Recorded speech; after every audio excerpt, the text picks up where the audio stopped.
5 minutes left in this challenge. Things are not going good for her. She's a really driven person. I just don't think she can cope with the idea of any sort of failure. Hey, Vanessa, focus up. You can do this. Another 5 minutes. Get it together and use those 5 minutes. Gosh, she just needs to breathe and keep going. If you burst into tears in the last 5 minutes and need a judge to come and tell you to pull it together, it's not ideal. It's not going to bode well for me. 1 minute, guys. You have 1 minute left to go.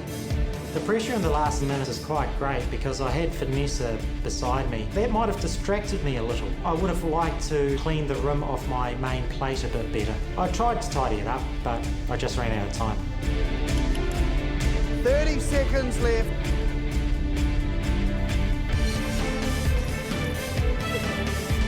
Five, four, three, two, one. Step away from the bench. I think there is absolutely no doubt that I will be the bottom of today's challenge. It's nothing like what I was expecting to put up. I've got 4 of the 5, but I set a task and I'm not impressed with myself if I don't meet my own expectations. I'm not happy. I mean, I want it to be perfect, and it wasn't perfect. As you move on in this competition, you'll have to bring out a new game each time, and that's what I did today, and hopefully the judges see that. I managed to get a dish up, and I'd never worked with the trotters before, so I'm pretty happy with what I put up. What have you given us today? I've done a pork belly with fennel. It's on a parsnip puree with pork crackling and a little salad. Thanks. Thank you.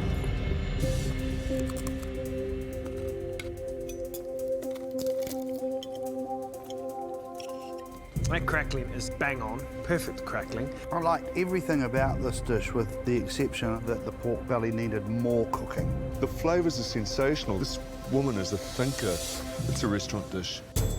I could be in trouble for my dirty plates. I want it to be perfect, and it wasn't perfect. I should have had enough time to make sure that that plate was sparkling clean. We've got spicy pork balls, cucumber, which has got chili-infused olive oil on top. And then we've got pork steak with beans, kumara puree and potato puree. You happy with the presentation? It needs tidying up. I need to allow some more time to actually get the tidying up, and I know that. Vanessa almost got sent home on a dirty plate last week. Yes. And that was one of the dirtiest plates I've ever seen in my life. I mean, you know, you've got to sort that out, eh? I knew I was going to get grilled. What can you do? Just man up and take it. Thanks, Chris. Leave us to have a taste. I mean, his presentation really is poor, isn't it? It doesn't show any signs of improving. If I was to look at this, I'd think this person doesn't know what they're doing.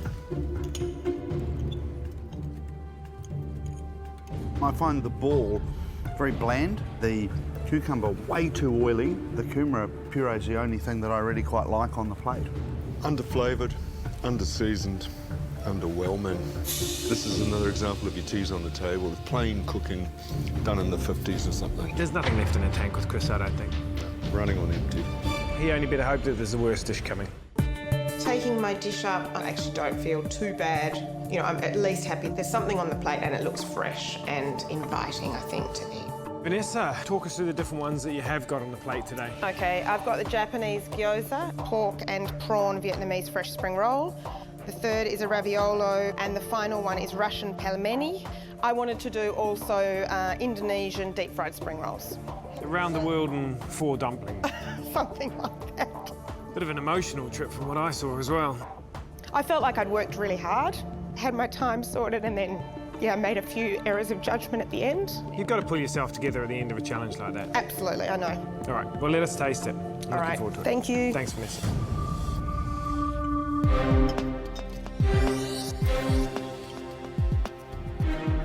For all the tears that came along, I think she's done a great job. You know, these gyoza are delicious. The Vietnamese roll with the spiciness and everything I loved. The raviolo, the pasta was beautiful, soft. You know, I think they're really good. I really enjoyed them. She's shown us she can cook again, but not quite got that execution of everything completely right. She could have kept it a hell of a lot simpler and just concentrated in getting it right, and we would have been 3 very happy campers. I I've taken all the meat and some of the fat off the chop and minced it into a sausage with a whole lot of herbs. For me, it's sort of a British gastropub sort of meal. So let's get this straight. We're about to hit the top 10 of MasterChef New Zealand, and your dish is bangers and mash. Yep. I know it's going to taste hearty, so we'll get stuck in, Sure. shall we? Thanks, guys.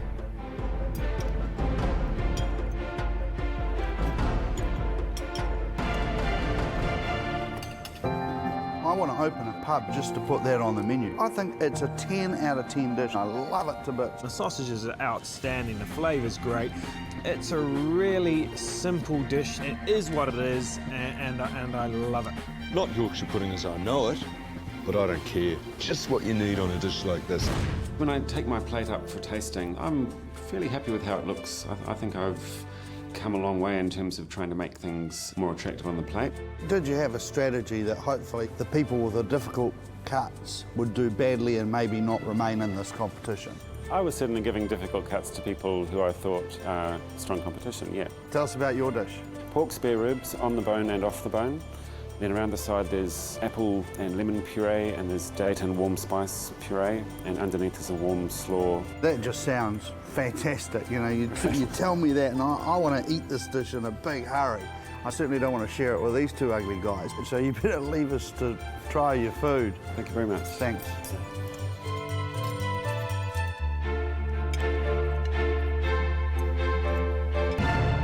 I think I'm still speechless, really. It is so good. It's a phenomenal dish. It would have to be one of the most successful fusion dishes I've ever seen. The spicing in the pork balls is just spot on. He's so good. It's everything I'd expect from Aaron. The strange thing is he seems to get stronger with every challenge. We're really dealing with a culinary rock star in Aaron. You know, I think he's a genius. When I put up a dish in front of the judges, I want to see the joy in their face, which I actually didn't see today, so I'm a little bit worried at this stage. Social, fine dining today, huh? Yes, chef. So I've got a roast fillet of pork wrapped in prosciutto. I've got sautéed mushrooms and silver beet, a pumpkin puree, a creamy potato mash, and some roasted pine nuts and pumpkin seeds for texture. What is over the top of the pork fillet? It's a beurre rouge, chef. All right, leave us to taste, thank you. Thank you very much. Enjoy. Thanks, Cecil. For me, it looks like a bit of a mess, really. Let's hope it tastes better than it looks.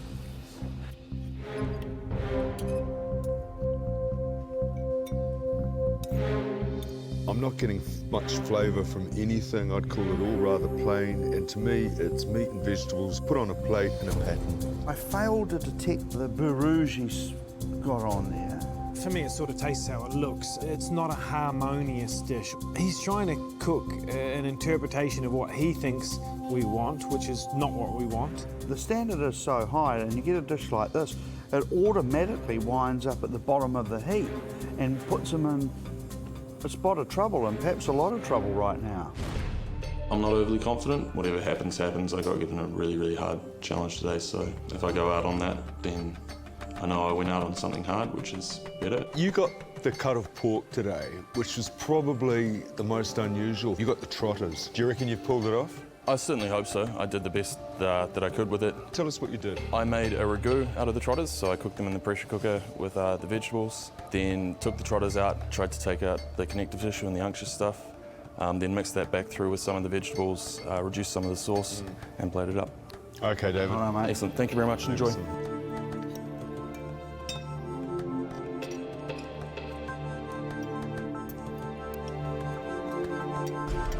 I think he's nailed it. Great flavours, he's kept it simple. I think it's bang on.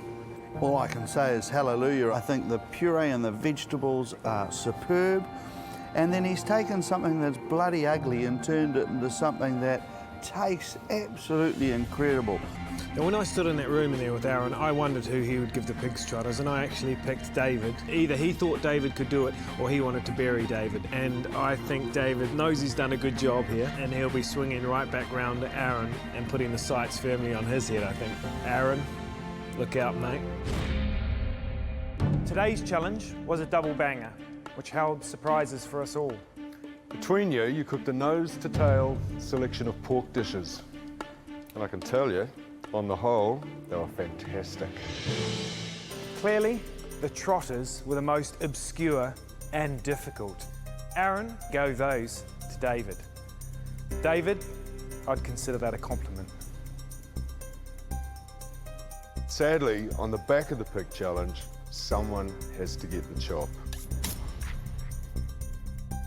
Today we'll decide who is going to be in the prestigious MasterChef Top 10.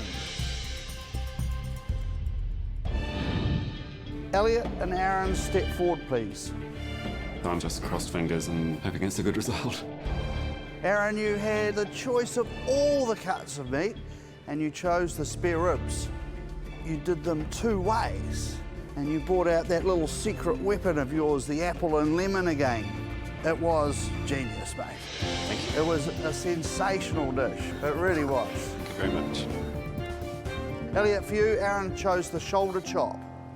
Yorkshire pudding it wasn't, mate. Yorkshire pizza, amazing. I think you've developed something new. Sausages to die for. If nothing else, mate, go into business making sausages because they were absolutely superb. Thank you well very much. done. It was a very, very good dish. Thank you.